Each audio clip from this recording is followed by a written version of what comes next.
Assalamualaikum dan salam 21 Ramadan buat semua penonton. Pastikan saya edisi khas di Selamat Pagi Malaysia. Terima kasih diucapkan buat rakan Ismail dan juga Syuhada kerana memberi ruang kepada saya untuk berkongsi bawakan berita-berita palsu yang tular di media sosial yang membuat anda semua gawat dan juga panik. Jadi jangan panik-panik. Macam mana kalau tak nak panik? Mudah saja, anda boleh hantarkan kandungan mesej yang anda terima ke portal sebenarnya.my untuk mendapatkan kepastian sama ada berita yang anda terima benar ataupun tidak. Baik, dan untuk maklumat anda boleh saksikan kami di saluran berita RTM My Freeview 123, juga di saluran TV1. Untuk mudah, seperti yang saya selalu war-warkan kepada anda, muat turun saja aplikasi RTM Mobile ke telefon pintar anda melalui Google Play atau App Store. Okey, baik, sekarang ini kita nak mulakan apakah berita-berita yang tular. Tapi untuk maklumat anda, kita semak dulu sidang media pada hari semalam. Ya, mengenai Perintah Kawalan Pergerakan Bersyarat PKPB. Task Force Operasi Pemantauan yang diketuai PDRM telah membuat 70,237 pemeriksaan bagi memantau dan menguatkuasa pematuhan SOP PKPB di seluruh negara. Sebanyak 3,122 pasukan pematuhan telah membuat pemantauan yang melibatkan seramai 16,518 anggota. Pemeriksaan pematuhan SOP PKPB, apa yang kita dapat lihat di sini, 5,022 pasaraya dan kita tengok di pasar awam 2,062. Bila kita lihat pula pasukan Task Force Operasi Pematuhan telah memeriksa 34,840 kenderaan persendirian, 3,175 kenderaan awam. Dan untuk makluman anda, kita kena sentiasa berhati-hati. Walaupun dah beri kebenaran, hari raya pertama saja kita dapat melawat saudara mara, tapi kalau boleh kita buat pertimbangan, kalau rumah tu ada warga emas, ibu bapa ayah kita yang mana ada penyakit 3 serangkai itu, makna kencing manis, darah tinggi. Jadi kita janganlah pula pergi melawat. Kita sabar dulu. Lepas dah habis Perintah Kawalan Pergerakan, dah pulih sepenuhnya, baru kita melawat menziarahi. Okey, dan seterusnya kita ada untuk makluman anda, Immigration gempur Pasar Borong Selayang. 1,386 parti ditahan. Ya, ini yang berlaku. Mereka semua akan diusir ke negara asal setelah menjalani hukuman dan akan disenarai hitam daripada masuki Malaysia selama-lamanya. Ini menurut Datuk Hairul Zaimi Daud, Ketua Pengarah Jabatan Imigresen Malaysia. Antara kesalahan yang dikenal pasti, tiada dokumen pengenalan diri, tinggal atau menetap melebihi masa, memiliki dokumen pas atau permit yang palsu, lain-lain kesalahan yang melanggar Akta Imigresen. Inilah dia yang telah dinyatakan, dikongsikan oleh Ketua Pengarah Jabatan Imigresen Malaysia. Baik, seterusnya kita bawakan kepada anda sudah semestinya oleh pasukan respon pantas KKMM mengenai penafian. Penafian pada hari semalam 13 Mei 9.30 pagi. Dewan Bandaraya Kuala Lumpur DBKL menafikan dakwaan bahawa pihaknya membenarkan penganjuran bazar Ramadan susulan tular sebuah video yang memaparkan kesesakan orang awam membeli juadah berbuka puasa di Kampung Pandan. Berdasarkan pemantauan DBKL, tapak tersebut bukan bazar Ramadan tetapi hanyalah gerai menjual makanan di tepi jalan yang dikerumuni pengunjung yang tidak mematuhi penjarakan sosial. Dan ingin ditegaskan DBKL bahawa pihaknya kekal dengan keputusan tidak membenarkan sebarang penganjuran bazar Ramadan pada tahun ini. Mohon peniaga-peniaga kecil faham anda ingin mendapatkan sumber rezeki, tapi kalau boleh kita jangan utamakan keuntungan tetapi keselamatan diri juga. Bila tiada penjarakan sosial, apa yang jadi? Kita check in di hospital lah jawabnya. Minta dijauhkan. Dan ini pula, Gedung Beli Belah Metro Jaya menafikan dakwaan bahawa barang jualan di cawangan Metro Jaya Suria Sabah adalah produk tiruan kerana telah mengalami kerosakan setelah premis tersebut ditutup sepanjang tempoh PKP seperti yang tular di media sosial. Pihaknya memberi jaminan bahawa semua produk yang rosak tersebut telah digantikan dengan stok baru dan pihak pengurusan Metro Jaya sedang menjalankan siasatan untuk mengetahui sebab sebenar produk tersebut mengalami kerosakan sedemikian rupa. Dan seperti biasa, saya akan bawakan pula maklumat lebih lanjut mengenai penafian-penafian yang telah pun kita kongsikan. Dan ini untuk maklumat anda tersebar luas. Ni dah jadi kecoh dah ni. Betul ke ni? Betul ke ni? Kita nak mula sekolah balik ni. Yang ni dia. Inilah yang tular ni. Jadi jangan sebarkan lagi palsu. Apa kenyataan palsunya? Sekolah dibuka hanya untuk tingkatan 5 dan tingkatan 6 sahaja untuk tahun 2020. Pelajar-pelajar dan murid-murid yang lain akan memulakan sekolah pada tahun 2021.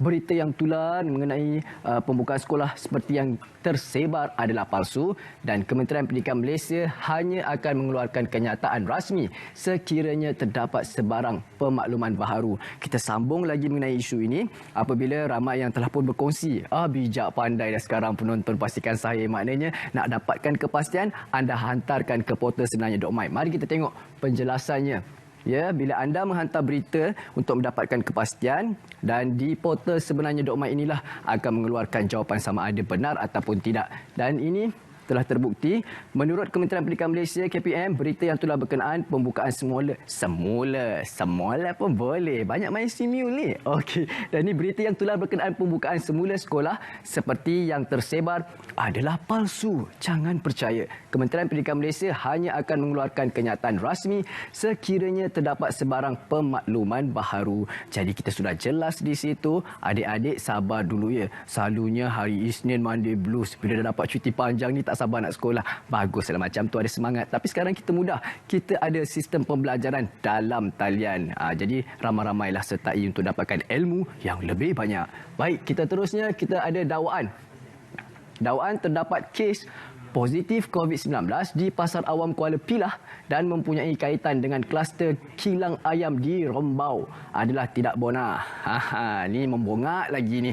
Ni dia dan khabar ni. Nak bagi tahu dengan kawan Den. Kawan Den siapa? Di DJ Nen Terbabur. Betul ke tak ni? Jangan percaya. Pengerusi Jawatan Kuasa Bencana Daerah Kuala Pilah, Muhammad Faizal Abdul Manap, menerusi satu kenyataan berkata pihaknya menafikan bahawa kes itu membabitkan Pasar Awam Kuala Pilah atau mempunyai kaitan dengan kluster kilang ayam di Pedas, Rombau. Bagaimanapun, memang terdapat pertambahan satu kes positif COVID-19 yang telah dinotifikasi ke Pejabat Kesihatan Daerah Kuala Pilah pada jam 1.30 tengah hari pada 11 Mei.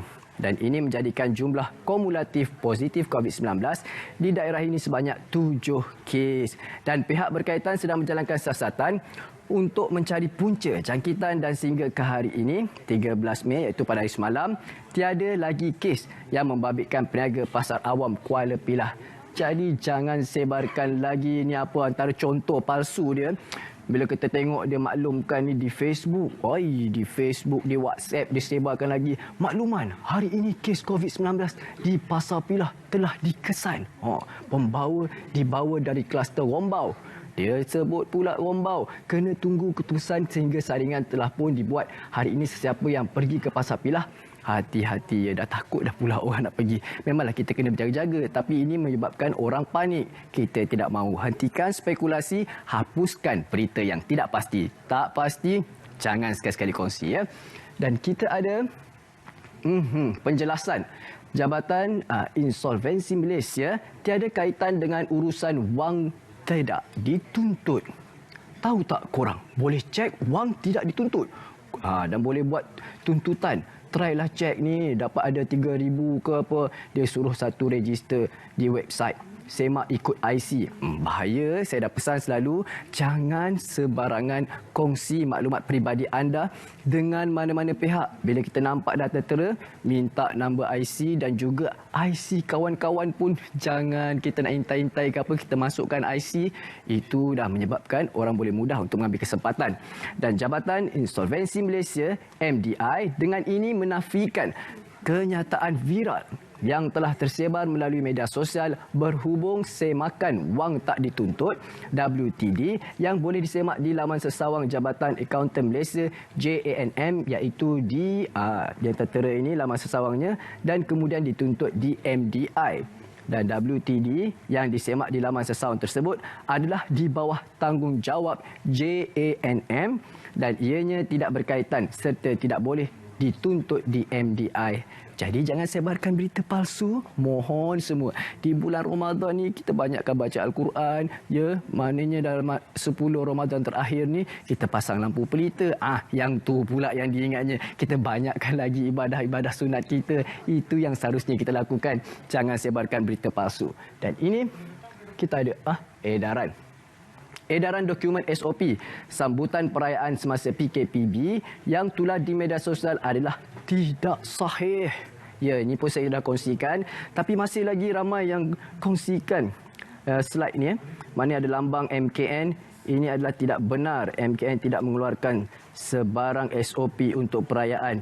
Masing-masing tak sabar nak beraya, ya. Majlis Keselamatan Negara MKN menafikan kesahihan satu edaran slide PowerPoint mengenai prosedur operasi standard SOP perayaan semasa PKPB. Ini tidak benar. Anda nak dapatkan maklumat, tolonglah pergi ke Telegram rasmi MKN. Dan ini pula tersebar juga. Sibuk yang tadi, saya dah buat penafian mengenai bazar. Bukan bazar Ramadan yang dibuka di Kampung Pandan. Yang ini dia penerangannya. Ada video yang tular. Video berdurasi 13 saat itu menunjukkan gerai menjual makanan dibuka di tepi jalan di kawasan itu dipenuhi pengunjung yang tidak mematuhi penjarakan sosial. Beliau berkata Dewan Bandaraya Kuala Lumpur di BKL sudah melakukan pemantauan di kawasan berkenaan dan mendapati ianya bukanlah bazar Ramadan dan perkara ini sama juga seperti yang berlaku di Wangsa Melawati. Cukup-cukuplah tu, ya. Dan hentikan spekulasi, hapuskan berita tak pasti. Tak pasti, jangan kongsi. Berehat seketika, saya akan kembali lagi bersama dengan anda untuk pastikan sahih edisi khas di Selamat Pagi Malaysia.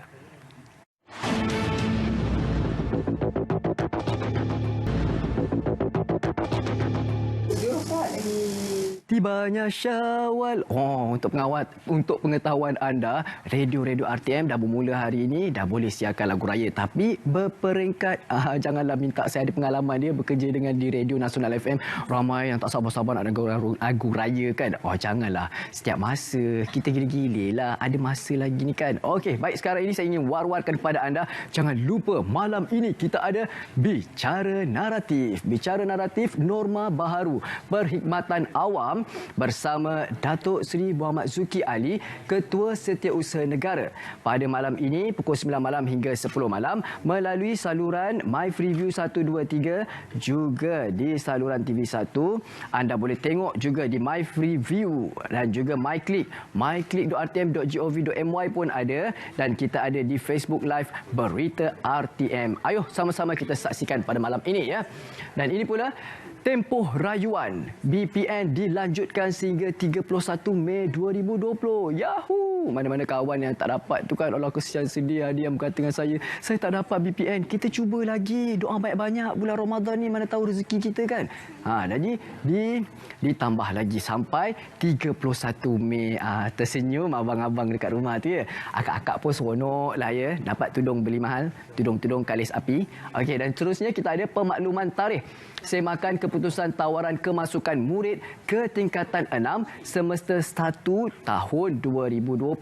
Untuk makluman anda, kerajaan telah mengisytiharkan Perintah Kawalan Pergerakan PKP dan Perintah Kawalan Pergerakan Bersyarat PKPB bagi membendung penularan jangkitan COVID-19 sepanjang tempoh PKP dan PKPB. Kerajaan telah menetapkan bahawa semua institusi pendidikan ditutup. Ulang sekali lagi, ditutup. Langkah ini dilaksanakan bagi menjamin keselamatan murid, guru serta warga sekolah. Jadi sehubungan dengan itu, semakan tawaran kemasukan dan pendaftaran kemasukan ke tingkatan 6 semester 1 tahun 2020 akan dimaklumkan pada satu tarikh yang akan ditetapkan selepas PKP dan PKPB tamat. Ya, teringatlah pula zaman kita masa form 6 dulu, seronok. Ada kawan ramai. Stop smuggling. Dia keluar dah bahasa Inggeris dia bunyi faham weh. Okey, jenayah penyeludupan migran meningkatkan risiko jangkitan dan penularan wabak COVID-19. Sama-sama kita banteras, kita boleh laporkan. Ada talian yang tertera, email juga ada, infografik oleh bahagian D3 Tipsam Jabatan Siasatan Jenayah Bukit Aman. Jadi jangan kita benarkan pendatang haram kerana itu menyebabkan risiko COVID-19 meningkat. Dan ini pula Muat turun aplikasi MySejahtera sekarang. Bila dah turun aplikasi MySejahtera, keduanya aplikasi apa? MyTrace. Dua-dua ini penting berkaitan untuk mendapatkan maklumat. Anda boleh dapatkan di melalui aplikasi MySejahtera. Saya nak tunjuk tapi nanti tak jelas kan. Baik, anda muat turun sendiri. Anda muat turun dan anda tengok apa info-info terkini dan maklumat-maklumat mengenai nombor-nombor yang berkaitan yang boleh anda hubungi. Okey, dan kita ada lagi. Ya, jangan jadi mangsa penipuan kewangan dan pencukaian. Ingat dia, ini yang terjadi pada saya. Ada yang menyamar jadi saya dan telefon rakan-rakan saya minta duit.